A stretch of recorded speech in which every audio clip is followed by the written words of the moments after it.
জীবনের মূল্য নাই। একজন মানুষ মারা যাবে রাষ্ট্রের অবহেলার মাধ্যমে, আর রাষ্ট্র থেকে ঘোষণা দেওয়া হবে এই মৃত ব্যক্তির জন্য আমরা রাষ্ট্রের পক্ষ থেকে 5 লক্ষ টাকা প্রণোদনা ঘোষণা করলাম। একজন মানুষের জীবনের মূল্য 5 লাখ টাকা। কি বলেন ভাই? মেট্রো রেলের পেট করে একজন মানুষ মারা গেছে না? কিন্তু ইসলামী খেলাফার নিয়ম জানেন? ইসলামী খেলাফা একজন মানুষের জীবনের মূল্য নির্ধারণ করেছে 100 উট। বলেন কত? 100 উট। 100 উটের বর্তমান বাজার দর যদি আপনি কম করেও হিসাব করেন তাহলে 25 কোটি টাকা।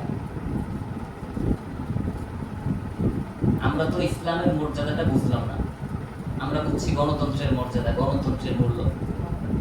যদি ইসলাম থাকতো এই দেশের মধ্যে, হ্যাঁ দুর্ঘটনা তো ঘটতেই পারে, এর পিছনে যদি কারো ত্রুটি থাকে, অবহেলা থাকে, যারা এই ধরনের দুর্বল পেট ব্যবহার করছে তাদেরকে আগে শাস্তির আওতায় আনতে হবে। কথা বলেন ঠিক কিনা?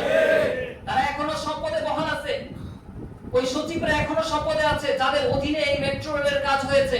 দেখতে হবে কাদের অবহেলার কারণে একটা প্রাণ ছড়ে গেল, ওই ব্যক্তিকে তার এই হত্যার জন্য, এই নিহত ব্যক্তির জন্য তাকে আগে কাঠগড়ায় উঠাইতে হবে। কথা বলেন ঠিক কিনা?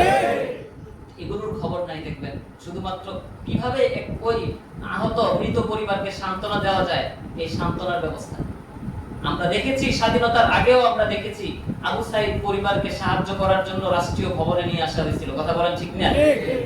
আবু সাইদকে আমি হত্যা করব আর আমি আবু সাইদের বাবা মাকে আবার সান্ত্বনা দেওয়ার জন্য ডাকবো। বাহ, কত সুন্দর রাজনীতি। আমরা দেখেছি ইলিয়াস আলী গুম হওয়ার পরে ইলিয়াস আলীর পরিবারে গিয়ে তার স্ত্রী সন্তানদেরকে সান্ত্বনা দিয়েছে ওই সকল ব্যক্তিরাই যারা নিজে ইলিয়াস আলীকে হত্যা করছে। কথা বলেন ঠিক?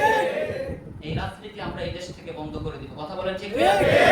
আমরা এই দেশের মধ্যে সাম্য আর ভ্রাতৃত্বপূর্ণ বৈষম্য মুক্ত একটা দেশ আমরা করতে চাই। কথা বলেন ঠিক?